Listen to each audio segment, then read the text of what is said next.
Once upon a time, there lived a little girl. This girl wore a Red Riding Hood at all times. That's why everybody used to call her Little Red Riding Hood. Darling! Yes, Mummy?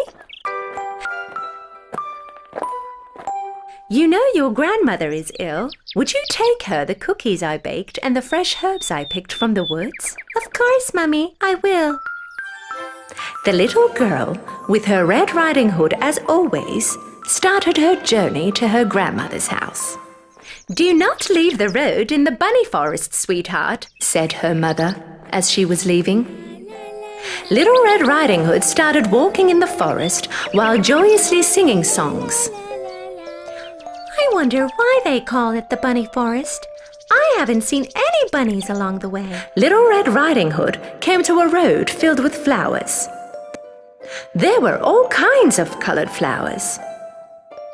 I should pick some flowers for my grandmother. She'll be very pleased. While Little Red Riding Hood was picking the flowers, she did not realize that she was drifting away from her path.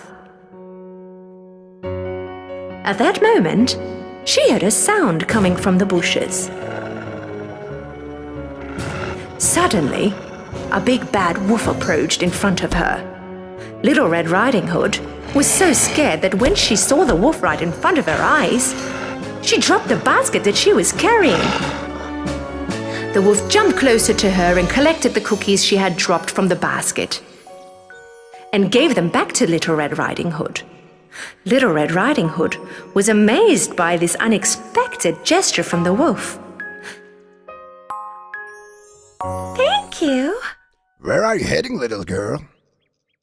To my grandmother's house, the yellow house at the end of this forest. She is not feeling well, so I'm bringing her cookies and healthy herbs. Really? By the way, you can call me Little Red Riding Hood like everybody else does. I'll head on first and let your grandmother know that you're on your way so that you can continue picking up your beautiful flowers. Right at that moment, he heard a gunshot of an approaching hunter's rifle and ran away as fast as he could.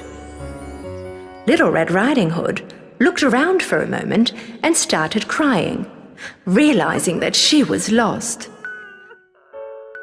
Hearing her crying, the hunter approached and came next to her. What are you doing alone here, little girl? It's very dangerous around here. I'm looking for a big bad wolf whom I've been hunting for a very long time.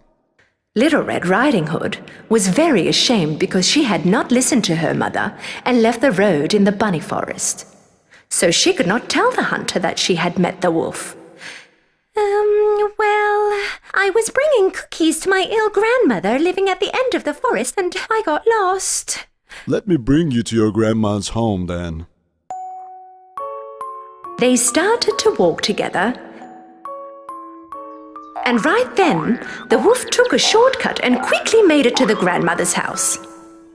He knocked on the door. The grandmother yelled from inside. "Who is it?" The wolf changing his voice. It's me, Grandma, Little Red Riding Hood. I brought you cookies and fresh herbs from the woods.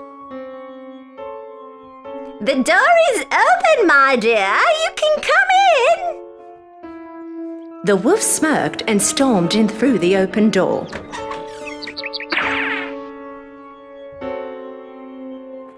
When a while later, Little Red Riding Hood and the hunter arrived at the grandmother's house. Go, little girl. Go next to your grandmother as soon as possible. The hunter went back on his way. Little Red Riding Hood knocked on the door. Her grandmother yelled from inside. Who is it? It's me, Grandma, Little Red Riding Hood. The door is open, my darling. You can come in. Little Red Riding Hood hesitated for a moment, because the sound she heard did sound a little different than her grandmother. She then remembered that her grandmother was ill. Well, grandmother probably sounds like that because she is ill. Little Red Riding Hood opened the door and went in. The wolf, dressed in grandmother's clothing, with her nightcap and her glasses, was lying in the bed.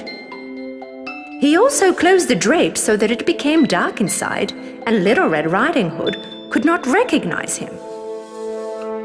I thank you, darling, for all your trouble getting all the way here to bring me food. Come next to me so I can give you a hug. Come, my darling. Come closer. Little Red Riding Hood left the basket on the floor, but she did not get too close to the bed, because her grandma looked different.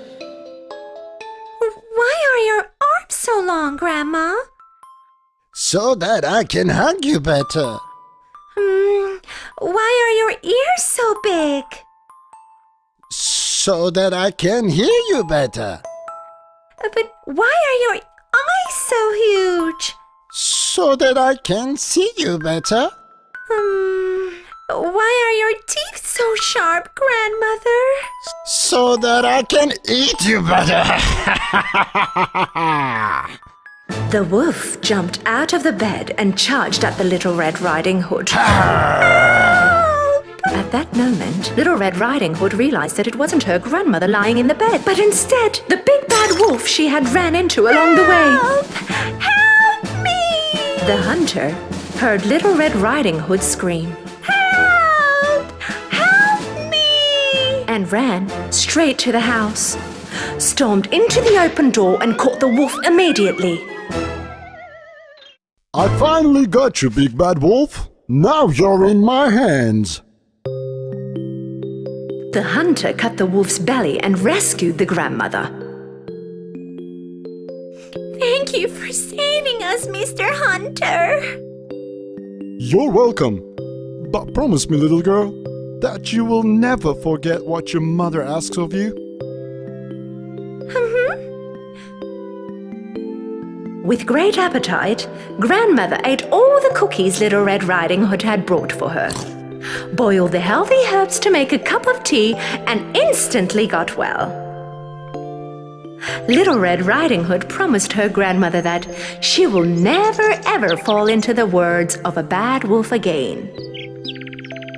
Little Red Riding Hood was walking in the forest once again, singing along merrily, as she ran into the same wolf again. The wolf was punished by the hunter to clean the forest, and he was very ashamed about what he did when he saw the Little Red Riding Hood. The bunny forest became full of joy, bunnies and flowers like it was once before.